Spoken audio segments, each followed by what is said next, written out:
3, 2, 1. Hey guys, welcome to another episode of Your Call to Action.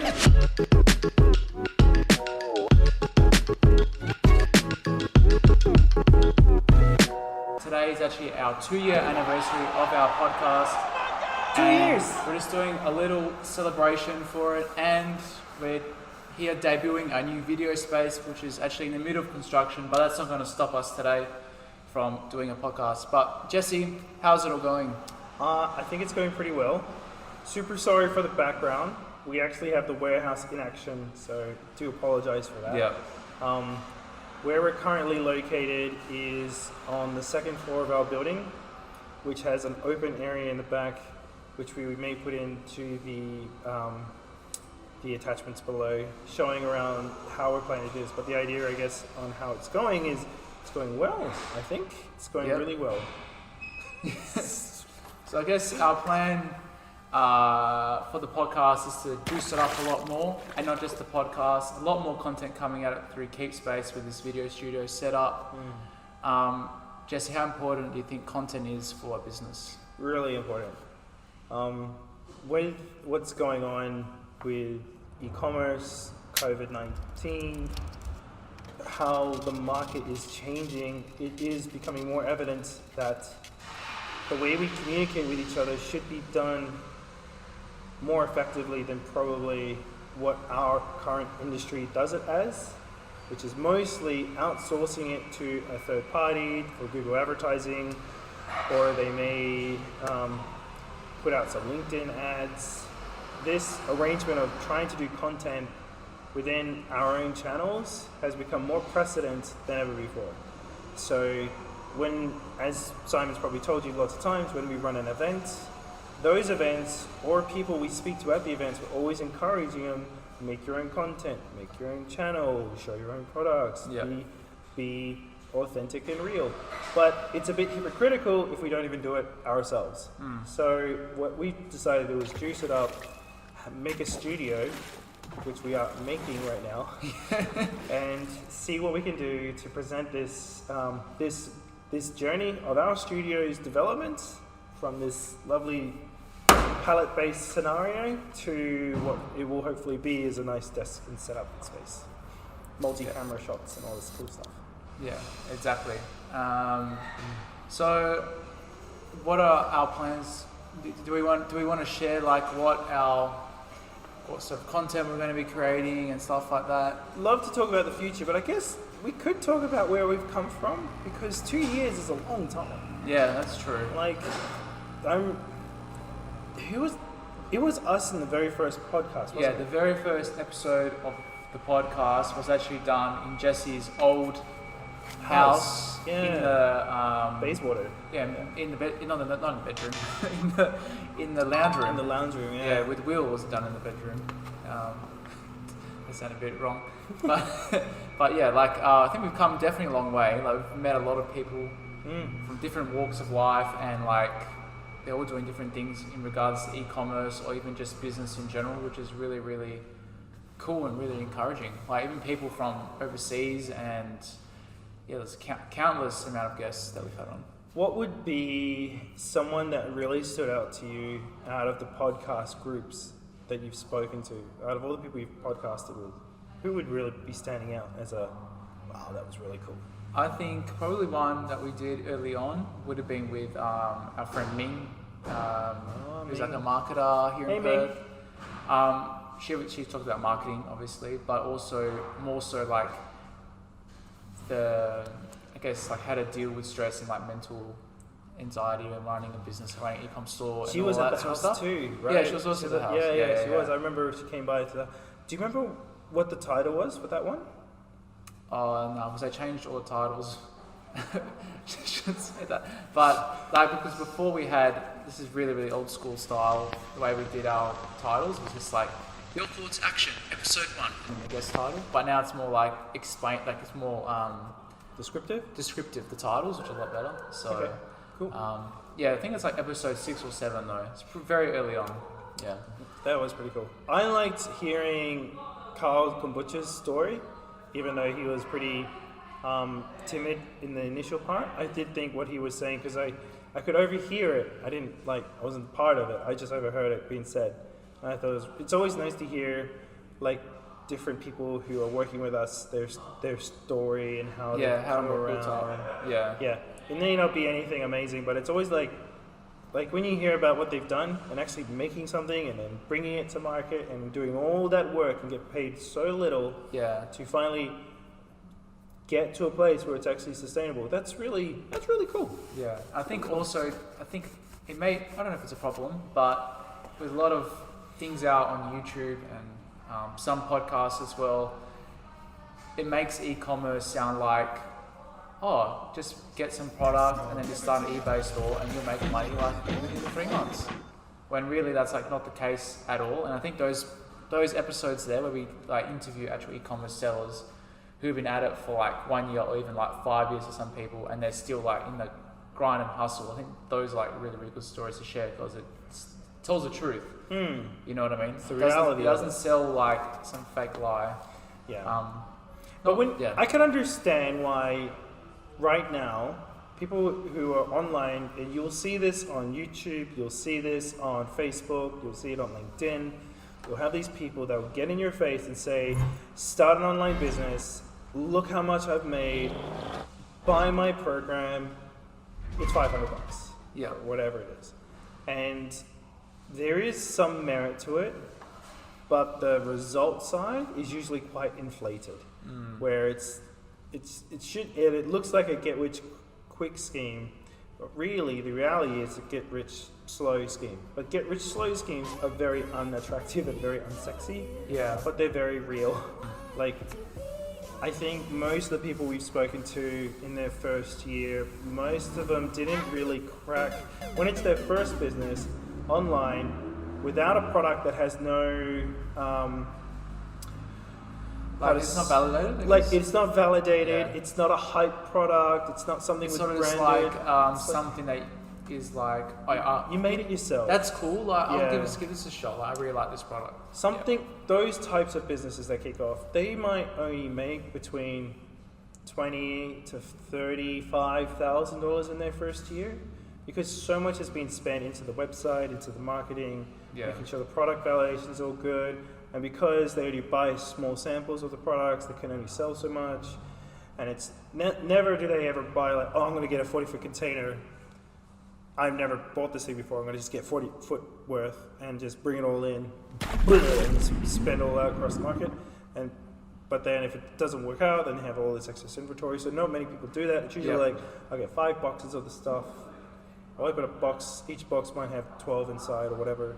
I'll sell through that. If that works, then I'll try another. Maybe I get 10 boxes the next time. And it's like that, like a slow cycle. So in the beginning, it's never a lot because it's always a touch and go. Yeah, I think that's probably the best way to run it though. Yeah, if of course honest, I don't think like if there's any advice to take away from this podcast, you want to start an e-commerce business, I wouldn't recommend like saving up $10,000 of your own money and then putting 8K into inventory on something that you don't know that will sell. Like that's probably not a good decision. Probably not the best decision to do. Yeah. But yeah, like I think maybe $500 worth of product, and then if you can make like $600 or $700 worth of that product, then reinvest that money. Maybe don't take any money for yourself, just reinvest it again into the business. Slowly build it up. Maybe make that to $1,000, and then just keep repeating that process. And then maybe once you're like 6 months in, you're like, okay, I'll take 1% of the revenue I make, and then the next month take 2%, and then slowly just. That's what I've heard from a lot of the podcasts that have come through. Yeah. Like that seems to be a recurring message being shared. So that's probably what I've seen. I mean, have you heard any other recurring messages over the last 2 years that have come through our amazing people? Yeah, I would say one is just about if you're in the grind, I think just do something. Like if you have a hobby or you want to start your own business, whatever it is, or you're trying to work on it at a skill, like just do something a day, like even if it's like 30 minutes to help to do the upskill. Because I think for a lot of things, people who want to really get good at something will just give up after a year if they're not getting anywhere. So even if you do a little bit every day, you're going to surpass those people over time. I think it's just consistency is key. I don't know what other messages you've heard, but I'm just trying to think of other ones that I've heard. What about the infinite game message? That, I'm not sure if I heard that from any podcast, but I've heard it from other speakers.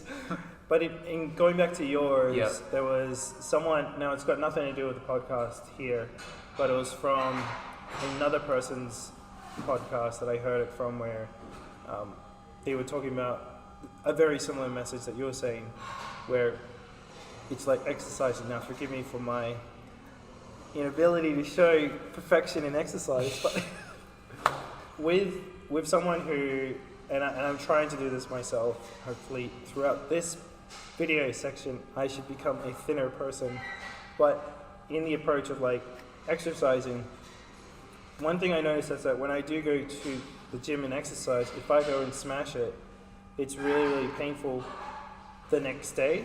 So this other person was saying not to exercise to like 100%, maybe only go to 65%. So that way you're not too sore the next day, so that you're able to keep going to the gym 5 days a week, instead of like trying to hammer it out and say it's a 25-minute session to a 30-minute session each time.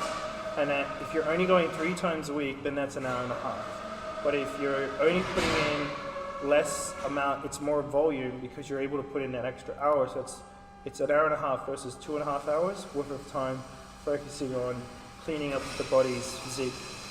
So looking at it from that perspective, within e-commerce, if there is some time spent on everything, as you were saying, like not having to try and hammer out an all-nighter and finishing off at 1 a.m. in the morning feeling so great and not doing anything for 2 days, but instead like putting in 2 hours and then pull away another 2 hours, pull away. I think that's a lot better. And you have more quantity of showing you've progressed further that over a week or two than you would say, I did an all-nighter 2 nights out of the whole week, and I may have done maybe 8 hours out of that week because I did 4 hours in one day, 4 hours another day. But if I did 2 hours every day, then that's actually 10 hours. Which means you'll get more volume again in working on the business, working on yourself. It's just a good strategy to think about. Burnout is not a good thing, but it seems to be like, grind and crush it, grind, crush, and burn out. Like that's a real situation. And I think there's a lot of people who sort of not promote it, but like as a result of their message, I think a lot of people just think, okay, I have to work until I burn out. You know what I mean? Or it's like I'm not actually doing anything, which I think is a bad message to give. But I 100% agree with like your take on that, because as humans, I feel like we find it difficult to focus for long periods of time. So if you were to do 2 all-nighters that were 8 hours long, right? And that's maybe not that long, maybe 4 hours long each time, so that's 8 hours. Out of that 4-hour stint per night, like how much do you reckon you'd be 100% focused? Probably like an hour, and then you're like, here we go. It depends. First, this I have experience in, because running this business that we have here at KeepSpace, like there is time during the day, and as your e-commerce business grows, you'll be by yourself, and during the day you'll be able to do certain. When the business is in its early stage sort of arrangement, you don't have many distractions. That is a real blessing you have when it's just yourself, maybe one other person, because you can just sit down and really focus. But as the team grows, you bring on someone to help you with marketing, you someone to help you with customer support inquiries, you bring in some other team members to do some other parts of the business. Every person that comes in, more of them need a portion of your time, and every time they need a portion of your time, it gets difficult to try and give 100% to each person, and so therefore the work that you try to do ends up being a substantial amount of it will go to other people because you care about them, but then the parts that you know you need to focus in on, it gets really hard to do, so you can either try and do it in the morning or in the afternoon. But over the last 6 months, I've been doing what I call night shifts. And night shifts are more like night burns, where it's just going from 6 a.m. to about 6 p.m. to 11 p.m. So that time frame, it sort of puts in, mental pressure, and probably out of that, I would state that maybe 70% of that is focused in. Yeah. And then there might be a little bit of time where you, I don't know, watch a YouTube channel for a little bit. Yeah. That's normal. Because you mentally just want to break. Yeah. But still, like, it's the amount of hours of quantity that gets put in, like, for that sort of arrangement that, I don't actually know where I'm going with this, but it just feels like, it feels important to just put in as much quantity as you can into a business. Yeah. E-commerce does alike to make it work. Yeah. And that focus time is critical. Yeah. That's kind of the point I was But going back again to your workout thing, would you say that you should probably maybe work 75% less on a night shift, so if you can focus the whole time and then go home earlier, will that be? Yeah. Would you like recommend that more? I really do, because Like I have defocus. became fat because of stress and late night working. Like, that's a legitimate thing. And with little children, they just wake you up in the morning. So it's a very difficult life I'm in right now, where children, business, and just lack of sleep does not do well for the body. Yeah. But trying to find a balance, I don't know if balance is the right word, try to find a way to fit everything in. Yeah. It's super hard, man. It's really hard. Yeah, there's like not enough time in the day, definitely, for sure. Everything, you gotta, like William has said many times, like, something's gotta give. Something's gotta be sacrificed. You're either gonna sacrifice your family, sacrifice your financial opportunity to grow, or you're gonna sacrifice your health. There's always something that's gotta give to make something get focused in and become more substantial. Yeah. Yeah. Sadly. You either want to be like a gym junkie but then have like no friends and not drink anything, or like have a really healthy life, or you want to be a super wealthy business person but maybe sometimes suffer in your health and suffer in your family relationships. Some people, like, I don't know. Like, I don't know the secret here, because we've been at this journey for 4 years. Yep. We've been doing this for 2 years. Like, there are people who I see as business leaders, and there are some who do show like really good healthy shape. It seems like a balanced family. Yeah, I'm literally going on a tangent right now.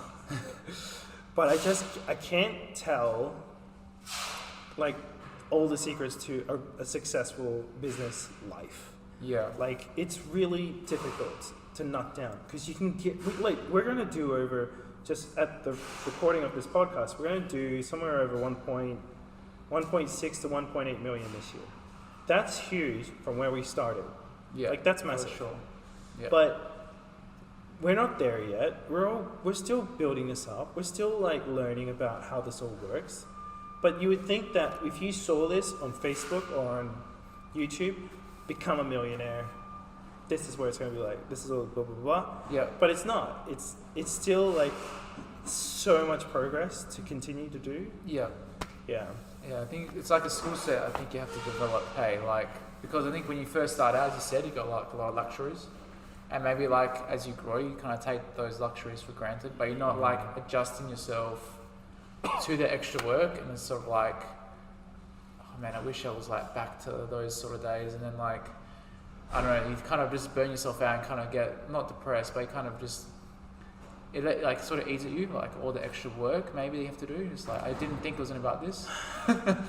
Well, yeah, I guess so. It depends on how it's looked. And I do like the way that Jeff, now there's some things I don't agree with Jeff Bezos, but this part I do agree with. That if the plan is well thought out long term, then the results that we have already made now was already baked and cooked 12 months ago. Yeah. Like, or, 2 years ago. We'd already planned this to happen back then. So now that it's happening, it shouldn't be like, oh my God, where did that come from? Yeah. It should always be like, we had planned it. And it's more about like, now seeing where we want to go, like have a place in Melbourne, have a place overseas, and then backtracking to how those things come to become reality. Like right now we're working on our processes and procedures, which are super boring, but super important. Yeah, necessary. Working on our software, working on now all the things we're working on is a way to make ourselves better here, but it's But everything that we're trying to work on here, hopefully, will make e-commerce better as well. Yep. If that, just to keep it in touch with it. Yeah. Seems a business going way over there. Yes. Well, looks like we only got like 5 minutes left for Is the this podcast. 25 minutes already? 20 minutes, I think we're in. Wow. Time goes by fast. I can just jump But on. let's maybe like just take it back, Okay. maybe to e-commerce specifically, and if there's anyone out there who's like looking at growing their business through content. I know we said it's going to be hypocritical if we give advice because we're not doing it ourselves yet, but we will be. What would be like a strategy that you would recommend for an e-commerce business? Let's just say they're selling, I don't know, watches or something, or clothing. Let's say clothing because that's in general. Like, what would be like in maybe like 2 minutes, and I'll have a go in 2 minutes as well, on like what would be a quick sort of content strategy they could put out, some ideas even. That's a question, right? Yeah. Okay, cool. I thought it was like a statement. Leave it in the comments. Okay, content for someone who is doing a fashion product? And they're growing, but they want to release more content, but they don't know what to release. Don't know what to release. Well, I really think the idea of putting a base studio is a really cool idea. Something is like, we're not really flashy here. We're on 6 pallets, billboard sign that we take to events, with some boards that we left over from our thing. That's it. Yep. Some cameras and a couple of lights. Yeah. 1 camera and 2 lights. Yeah. No. So to do content, visual content, I think is really, really valuable to be able to set up, make some shots, which we could probably do as another piece later, how to make some shots. And we could probably do it with one of the guys that probably do it a lot, and then they could show us how we do it. They could show us how they do it, and then that way we could make that I think we should make that a piece. Yeah, that'd be good. But in regards to, I don't know, how to do it, I personally have only done it 5 or 6 times, where we would use the light box. A light box I think is like $85 or something on Amazon or eBay or something, yeah, and then you buy that thing. It's a decent sized box. It's usually about like this big. Those who are just hearing me, it's about, I don't know, 45 by 45 by 45. There's like a section at the front where you open it up, and there's LED lights at the top. Put it in, it's all white. Yeah. That thing is actually pretty good for photos and visuals. Yep. To grab. And I think always having photos and visuals of the actual product is really, really good. But then also like action shots, live media content pieces. I think that's what you're asking for. Yeah. Just like ideas or like even tips, like how to even get sort of started for content. If they're just trying to get started, I'd be saying get the light box. Get a light box and put it in there and get some good photo shots, because there's nothing worse. And I say this all the time, like the 3 key elements to making a successful online business with a physical product is you got to have a decent website, you got to have a product that doesn't suck, and you got to have a good story. So the product part for taking photos is part of the website. The website is helping the conversion process. The story part should integrate with the website, being able to explain your story through social media, but then relating it back to the site. Yep. And the product itself, it's just got to be good quality and doesn't break, and having lots of returns. And not like generic product as well, because there's enough. That's it. There's enough of the same out there right now. But yeah. So that's probably a perspective that I would say. So what do you think would be a good idea for getting a person's product out into the marketplace? I would say spend time on building up your audience, whether that's like email marketing or like creating a landing page or giving people resources or something like that. Maybe it's a bit hard for fashion unless you give out like a cheat sheet to like looking good or something. I don't know. Yeah. But I think that's really, really important. It's something that gets neglected a lot. It's like the power of like having an email list, because not only can you send emails to like interested people, but you can also use that on Facebook and like create a lookalike audience and like hit people who look like your email list, which is super powerful as well. Mm-hmm. That's coming from maybe more of a top of funnel, high level view. Mm-hmm. But yeah, maybe apart from that, create engagement like with your audience as well. Define engagement. define engagement. Yeah. Like how do you stating it is good, but what does that mean?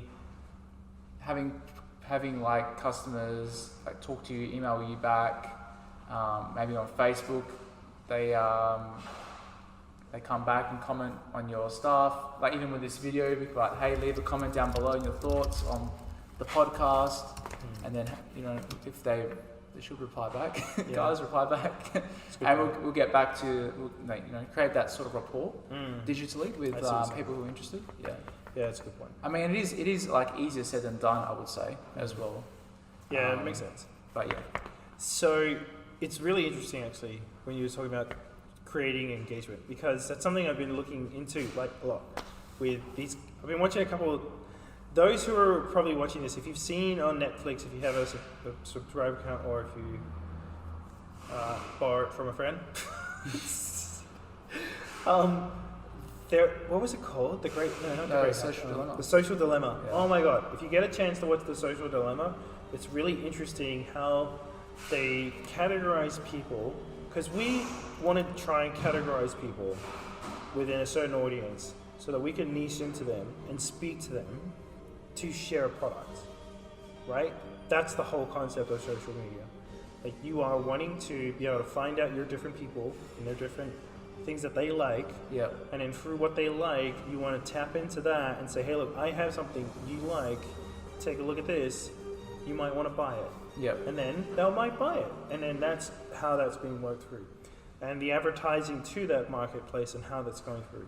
But it's super interesting to see how data is actually being done with these massive companies, and how we can try and tap in products or social agendas into this space. And it's just it's a really, really good video to go check out and watch if you haven't had a chance to. It's called Social Dilemma, and it just gives a concept of a view of what is when our information is being shared out into Facebook and LinkedIn and all the rest, and how we're able to, how other people may not use it for the best of interest, but we're doing it as well. Like, let's not bullshit around. We're trying to find out what people like to do, where they just came from, what restaurant they just ate at, what they just bought, so that you're putting a pixel on them. If you stay on it longer than 3 seconds on a picture, you're getting a pixel attached to your name. And so all these different pieces are things just to track people, to try and figure out what their next actions are going to do, so hopefully they'll be able to buy. That's just the world we live in now. Yeah, it's all about data. Like, it's huge. I think even Amazon, right? I mean, I watched a documentary on like how Amazon sort of came to power, or not power, but like they're everywhere. And apparently, like I think it was like in the year 1999, I want to say, or 2000 even.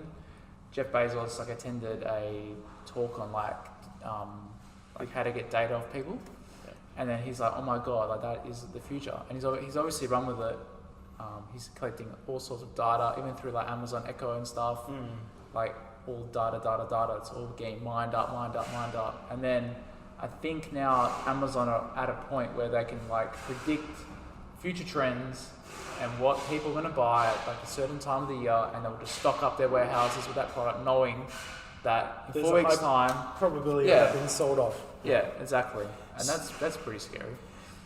I'm not saying that we want to go get silver, alfoil hats or anything. All I'm saying is this is the world we live in, and I feel like if we're better educated in this space, it will hopefully enable us to do morally correct things for obviously our society, but also enabling us to make financial values for our own families in a way that people would be okay with. That's all I'm trying to say.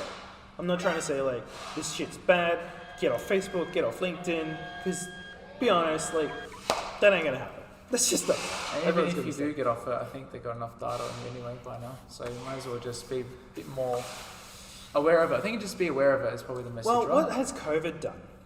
COVID's isolated everyone to work from home, to work from a place where it's safer and insulated. Therefore, the only channel we have is the internet or social media or whatever it is. Like, there are going to be those channels, and they're going to go through them more frequently, especially because of what's going on.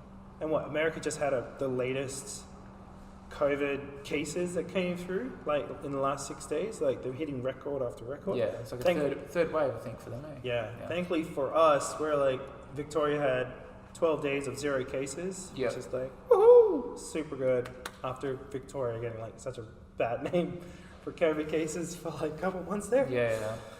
The point I guess I'm trying to get to is that I think we should look at the future of how this is going to be wrapped around, while also I guess wrapping around our future in this space. Did you want to talk about that a bit? Yeah, sure. Cool. So, as Simon had said in the beginning, what this is all about, I guess it was good to talk about the past, but now for what we're going to do forward, we're going to try and be more authentic and try and share more information that's more around not only e-commerce, but also what's going on in this space, and try to bring different angles while bringing a better visual to the perspective. So we're going to open up a video channel. We're probably going to put it on YouTube. Yep. Can you put a video channel on LinkedIn? Not really, can you? So I think you just use YouTube. You just the yeah. YouTube one. Okay. But Facebook, I mean, it's not really a channel, but you can upload videos onto Facebook. Do you, you know? Yeah. Should we like put the channel like? Okay. It could be a data storage for YouTube, but you can also you can just put it all onto the website as a channel feed and. Yeah, you can. Yeah, on the website. Yeah. As you can tell, we're still working this out. Yeah, we're actually we're discussing the plans like live on the podcast. Yeah, that's fine. So we'll put these because it's so fresh and it's very interesting. We want to just go to next level for ourselves from a content perspective, so that we can be considered. In my thought, now this might sound a bit cliche. I want us to be a bit of a thought leader in our space, and our industry is logistics, and logistics just don't do this at all. They're just like boring. Yeah, Don't use the word, but yeah. They just don't do this kind of thing. So we thought if we could do this, if we could share around what's going on in social media, not try to sell anyone, but just understand product stories better. Have people who have products come onto the channel here, show their products through, why that business became successful. Because something that's really interesting is that when someone talks about saying they want to start up an online business, they talk about it from the perspective that it's a certain amount in to a certain amount out, as if it's like a trade sale on a stock market exchange. And it's just not like that. You got to share around that passion they have for the product. And so we're going to try and encapsulate that in this channel. We're going to try and bring in these people who do really love, like Chris loves fascia. Chris, if you're checking this out, sorry man, I'm just going to use you as an example. Fascia, I only learned about from Chris, and I had no idea what the heck it was. Did you know what it was before him? No. It was like, it's some type of muscle tissue, and I'm probably brutalizing the explanation, but it's like a skin for your muscles. And it's you got to keep it hydrated so you're flexible, and your muscles are like ready to go. Because if there's no hydration in the fascia, you're just like a sponge which is dry. Yeah, like a dry wetsuit, as his example was. So if you keep it lubricated, then you're like able to keep moving.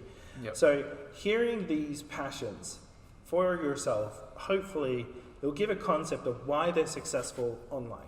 It goes beyond just like, oh yeah, I got this product from Alibaba, I got it for 20 cents, I'm selling it online for $2, and it's like amazing. But then those people you see, they don't stick around very long. 6 months until the hype is gone, because there's no passion, there's no drive behind what they're pushing. And it's just a side hustle money thing. And all side hustle monies, they all die. They've all died. So if you're looking for longevity and you want to be in the long run with this, like that's what I want to push through this channel with Simon, of course. Yep. And just touching upon the passion thing, I think like everyone who's out there in the warehouse, who's got stuff there, like all of them have got passion for what they sell. Like, I don't think there's anyone in there who's like, oh yeah, I'm just doing this for a bit of side money, I'm like super cool, like look at me go. Like nah, everyone's like super passionate. Like I'll mention Charles as well, because I follow that guy on Facebook and on LinkedIn sometimes, and the content that he dishes out is like so authentic and so real that it's just like you can just tell he's like so passionate about like the art of making cocktails and like the drinking culture in Australia and even overseas as well, and that just shows through his content, and like it's just it's addicting to watch, even though I might not be like 100% his target audience, but I'm just like, yeah, just watch his stuff because it's just, you can see that it's real. It's not like a fake thing. And he was a lawyer who just started like on the side, and his drinks were in his cupboard. Like that's how he started. And now he's doing this full time, and he's going all over the place. He's not fully there yet, but he's definitely on the way. Yeah, for sure. So, for sure. Yeah. Besides that, I think, we'll go into more detail around what's going on for the larger picture, what's happening overseas, having people come here from different nationalities that are in the same space, people who are making a big impact in Indonesia, in China. As you know, it's the 12th of November right now. Yesterday was 11/11. Huge number. How much did they end up pushing through? I think it was 56 billion US dollars. So that means about 77 billion. 77. Last year was 50 something It was like Australian. 50, yeah. So maybe next year will be 77 billion US. Okay, So like, maybe that's the difference. Who knows? all right. So if it was Australian, from Australian numbers, I know definitely last year was 52 Yeah, it was 50 billion something Australian. Like, yeah. You were saying we're doing around 70 billion this year. Yeah. Like, and our global market was 25. I think we cracked 32. Yeah, probably this year. Yeah, because of COVID though. And they did 70. Yeah, in a day. We're so small. Yeah, we are small. Oh my god, we should so know more about this world. Okay, so that's what we will bring to this channel. Yeah. Yeah. More about this world and more what's going on. So we're trying to also raise up with ourselves, with the people that that are listening to us. Because if you're listening to us for a year now, or 2 years, you should definitely be on your way to doing pretty well for your online business. Yeah. So it's now like the other things that are there that are like after you've started, like what's further down the road, you know? Because I think we got to get them up there. Yeah, that's just my thoughts. Yep, I agree with you 100%. It's always good to like give back with creating content, like provide value and all that sort of stuff as well. Cool. Any other? We could wrap it up. Yeah. Any other thoughts before you wanted to close it up? No. Keep watching. Watch this space. How about you guys put in the comments below like any sort of topics you want us to cover or any video ideas, because we'll put them all down into like a spreadsheet or something, or into our list that we've got to create content, and we'll like do our best to like provide awesome coverage on it that will really help you guys out. So if you guys want us to cover anything related to e-commerce, logistics, marketing, am I missing anything else? The larger marketplace, or business practices or strategies, or growing a team, raising money, sourcing products, getting good negotiation deals. Yeah, anything like that. Product validation, business stuff. Yeah, the whole lot. Whack it down below in the comments, and we'll do our best to pump out those videos for you. Yeah. Okay. Well, thank you so much for watching, guys. See ya. See you in the next podcast. See you around. Bye.